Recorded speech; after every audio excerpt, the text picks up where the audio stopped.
take number, God knows what. Okay, so normally I do these from around the side of the pool. Unfortunately, today the maintenance guys are around the side of the pool chopping down trees and such like, so I'm doing this from the courtyard. So there are going to be bundles of people walking around behind me, probably looking at me and staring and wondering what the hell I'm doing, but I'm doing this. And there's also going to be lots of sounds and what have you, so bear with me on that. So in December I did a piece to camera about the Muse Receptor, and was it ahead of its time? And I think it probably was ahead of its time. I think the concept of the Muse Receptor was really, really good. However, I do believe that the Muse Receptor itself was flawed in the basic premise of where it was and what it was doing. So, somebody left a comment on the channel and said, have you considered the SeeLake AudioStation? And the answer is no, I hadn't considered the SeeLake AudioStation because it wasn't even on my radar. So I did some research, which was sort of kind of not easy, given that a lot of the information on YouTube videos, etc., was in Italian, and my French is rubbish, my German is rubbish, my Japanese is non-existent, and so is my Italian. So it really didn't make an awful lot of sense to me what the guy was saying. He was trying to walk you through how he set up his audio station in a live scenario. But I'm just going to give you the basics. It's far easier just to do that, isn't it? The company is based in Italy. It has two products. One is called the Audio Station Mini, one is called the Audio Station X64. The Mini retails in at £12.70 to €13.90. The Audio Station X64, €2,350 to €2,550. And if I'm brutally honest, they then list a couple of other optional accessories. One is a hardwired foot switch, and one is a hardwired remote control. I've looked through this, I've looked at the videos. To be honest, if you want to use this thing, you need those. They're not optional, you need to buy them at the same time, so add on another €1,000 plus VAT. So you're looking at the whole package, if you went for an X64, of somewhere around €4,000, that sort of area. So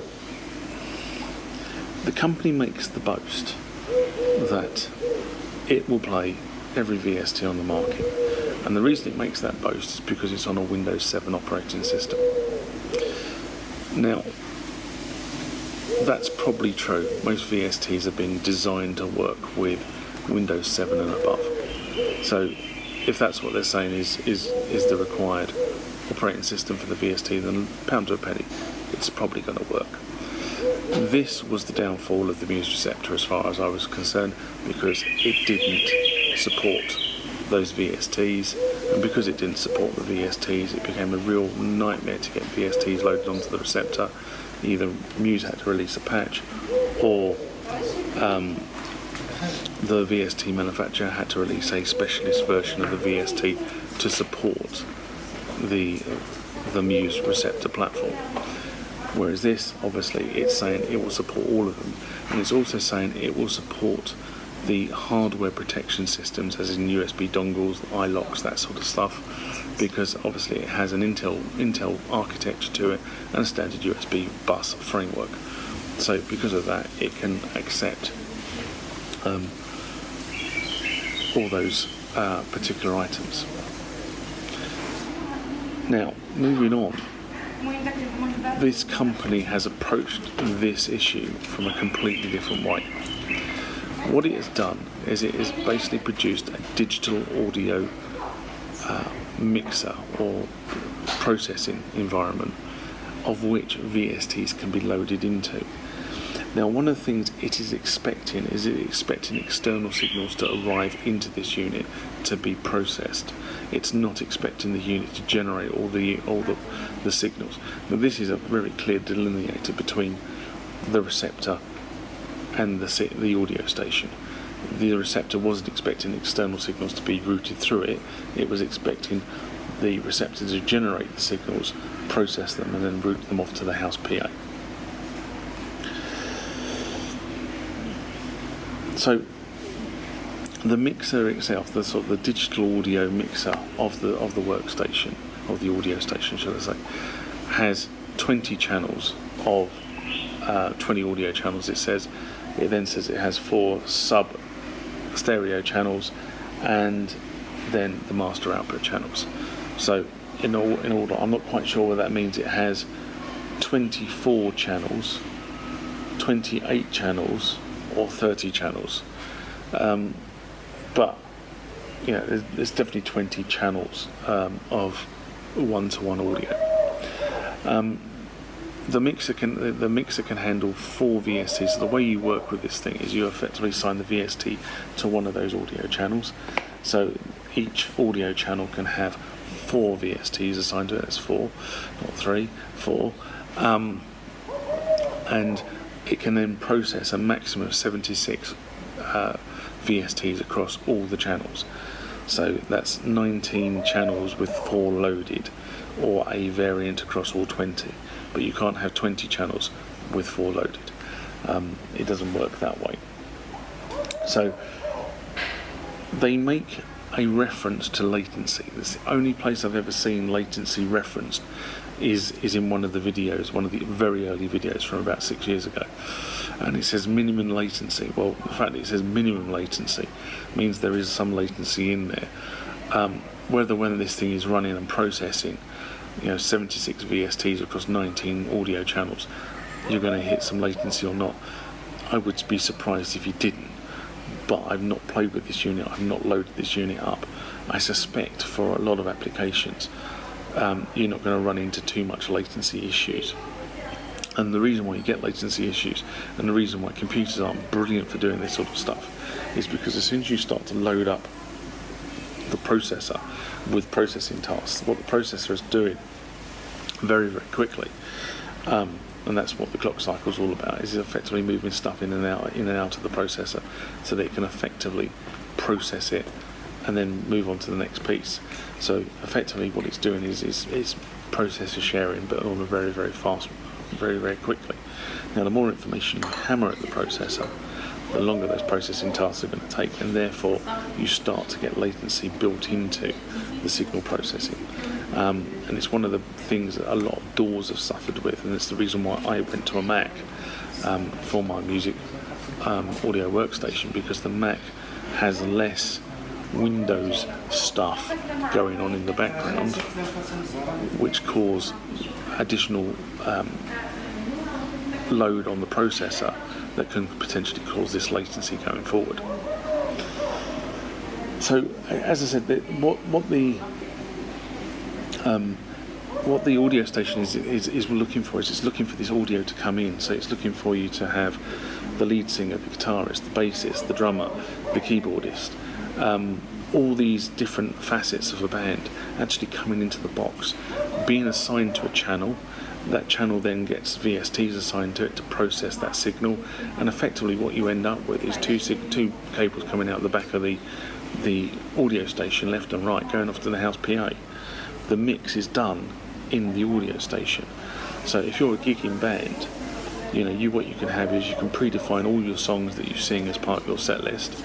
You can then move these songs onto the audio station, and then at the beginning of the night you can decide what your set list is going to be. You can drop the songs into the right places, and then you just click the foot switch and say next, and every song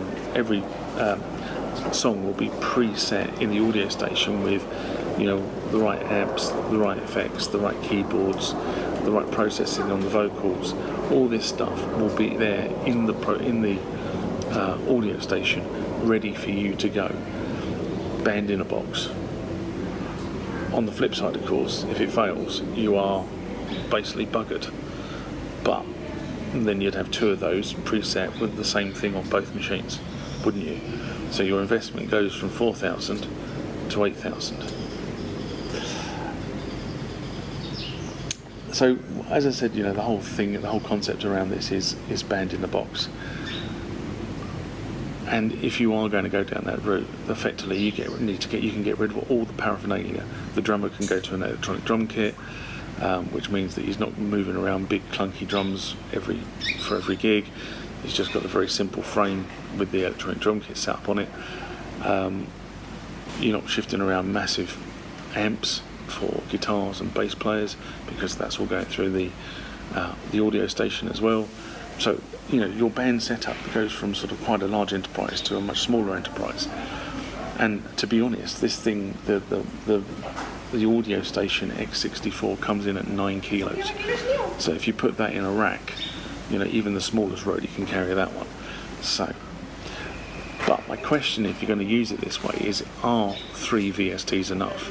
And the reason why I say 3 VSTs is because one of those VSTs is processing the signal. So if you're a guitar player or a bass player, then you're going to have a VST set up that gives you your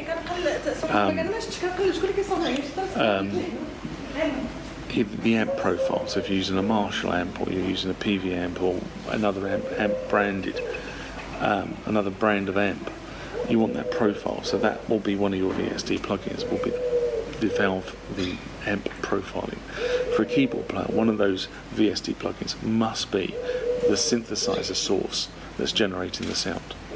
So if that's the case, one of those slots is gone. Then you therefore have 3 slots left for processing, for signal processing.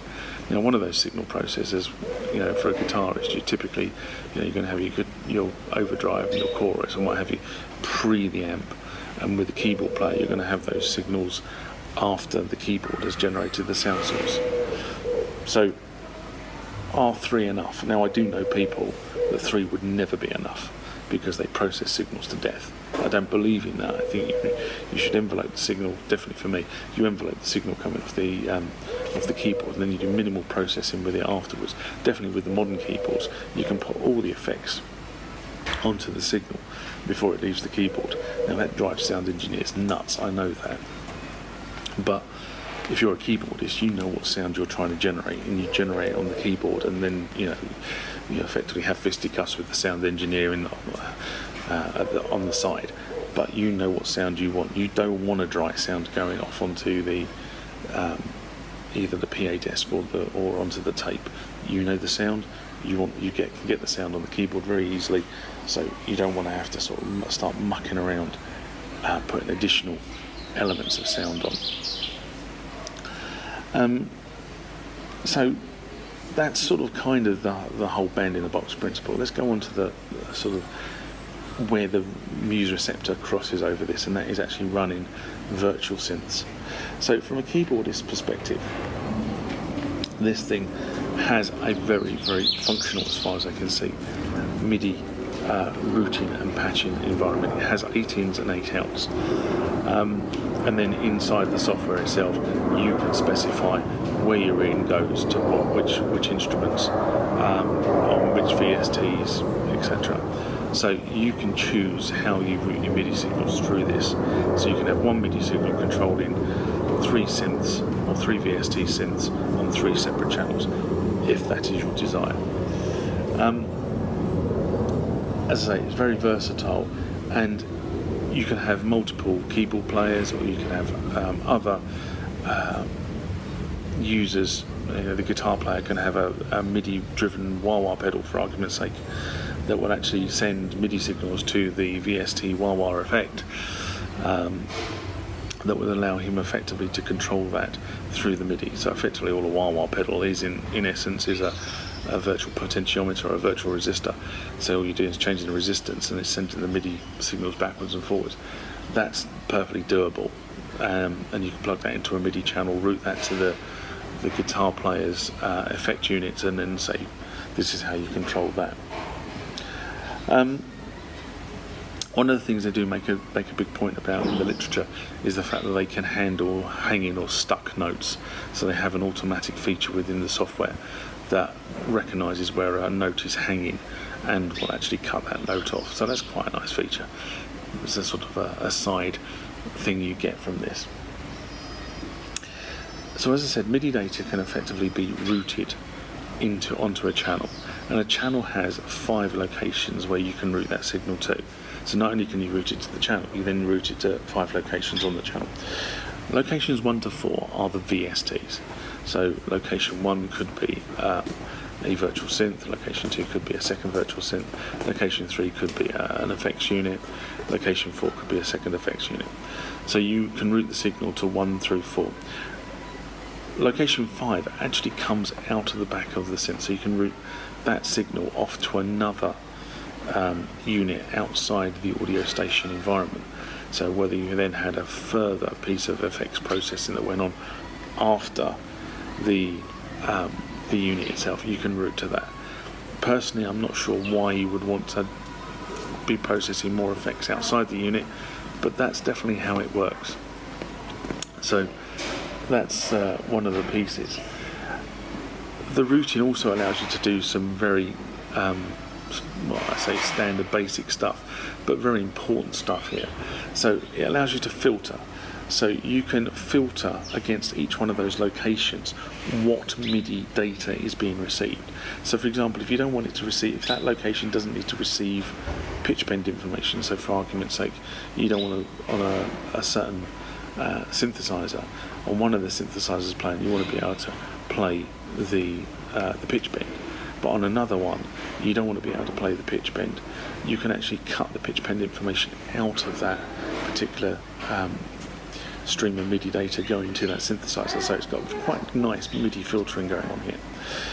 It has the low key, high key scenario where you can set the range of keyboard that will be received by one VST and a range of keyboard that will be received by another VST. So i.e. from here and below and from here and above. Again, really useful if you're playing alternate bass lines to melody lines on a master keyboard. Velocity, there's the ability here to override the velocity curves. So some legacy VSTs that are modelled, you might want a more harsh velocity curve than your master keyboard is able to give you, even if you bash it really hard. So you can change the velocity curve to meet the sort of the instrument you're trying to play. So, if you're trying to play like a modelled mechanical organ, for argument's sake, that would have a completely different velocity curve to a piano action master keyboard. So you maybe want to change the velocity curve to actually match in more closely with how the mechanical or a less weighted master keyboard might react. Transpose, you can transpose notes plus or minus 4 octaves either way. And then you can change channel parameters. So you can send single MIDI data to multiple channels. So for argument's sake, if you're transmitting on channel 1 of your master keyboard, and your master keyboard can only transmit off channel 1, but the instrument that you're trying to play is an older synthesizer, and it had, channel 1 for melody, channel 2 for chords, channel 3 for bass, channel 4 for something else. If that's the scenario and you want to play the bass line, you can change that MIDI signal to say, okay, it's coming in on 1, but I want it to actually hit this synthesizer on 2. Things like that. So very useful for older synthesizers. Now, I actually have an older synthesizer in my collection that behaves exactly like that. It's all pre-wired to listen on different channels, so I can see how that would work. And of course, when they've modelled these things in VSTs, they've modelled that scenario. They also talk about DAW integration. So I initially saw this and thought, well, you can have another PC and then you marry the PCs together and somehow. No, you don't. What you do is you load the DAW software directly onto the audio station. So you load your DAW onto the audio station, and they say that they are capable of running Pro Tools, Cubase, Niendo, Sonar, Soundforge, essentially how long ago this was, and Live. Obviously it's not going to run Logic because Logic is a Mac application, so unfortunately Logic users, you can't use this with your Mac, but the other ones you can. And also what this device gives you, so if you load the DAW directly onto this, it gives you a digital mixer that can be mapped one-to-one to the channels in the DAW, so you can record digitally audio in the DAW, on top of the fact that you can actually record the digital audio on a channel by channel basis directly on the audio station anyway. It has that feature built in. But if you want to then record it into your DAW and then further process it, you can do that as well. So you have the option of doing it one of two ways. But because this thing has inputs and outputs on the back of it, you don't need separate inputs and outputs for the DAW. So you don't need to have a separate input-output device. And this thing will also give you up to 60 dB of gain and 48 volts of phantom power for microphones. So it is incredibly versatile in terms of how it's managing your audio space from that perspective. Control surfaces. So how are you going to control this? I've already said if you're going to gig this thing, you need the foot switch and you need the remote control. You will also need a USB monitor of some description. Now it will take a VGA, it will take an HDMI, and it takes a DP monitor connections on the back of this thing. It also says it takes a touchscreen monitor. Now I have to be honest and say, if you were going to gig this live, I would go for a touchscreen monitor, because that just makes a hell of a lot of sense in terms of being able to do things while you're actually playing, as well as the remote control. When you're programming this thing, you're going to need a keyboard and mouse, so that's it. In terms of other control surfaces, it makes reference to being able to use control surfaces that you would typically acquire for the DAW itself. So some sort of surface controller or a mixer controller or something like that. This thing, as long as it's USB, this thing says it will support all of those types of units. Now we come to the would I buy one? Well, the answer is I probably wouldn't, because I can't see the need for it at the moment in my setup. But I am concerned, and the reasons why I'm concerned is I didn't know about this. I mean, I knew about the Muse Receptor. A lot of big acts use the Muse Receptor. There's a lot of collateral on YouTube about the Muse Receptor. There's not a lot of collateral about this particular unit on YouTube. There are a number of artists using it, and the videos I was referring to, they're all in Italian, were done by, I think, by a guy called Cristian Reginaldo. Probably pronounced his name completely wrong, but they're all in Italian, which is, as I say, useless if you're not in the non-Italian speaking world, which is most of us. Most of us will speak English. I mean, it's the universal language. So that concerns me. The second thing I'm really concerned about is that their YouTube channel seems to be very devoid of content. There's about a dozen YouTube videos on their YouTube channel. Now, if they're actively selling this, why isn't that YouTube channel full of videos of how to do this, how to do that, how to set this up? And it's not. So that I'm a little bit concerned about, and I'm also concerned that the newest content on the YouTube channel was 2 years ago. And again, anybody who knows how YouTube works, if you're not actively putting content on your channel on a regular basis, your channel will slip down the rankings and people won't be able to find it.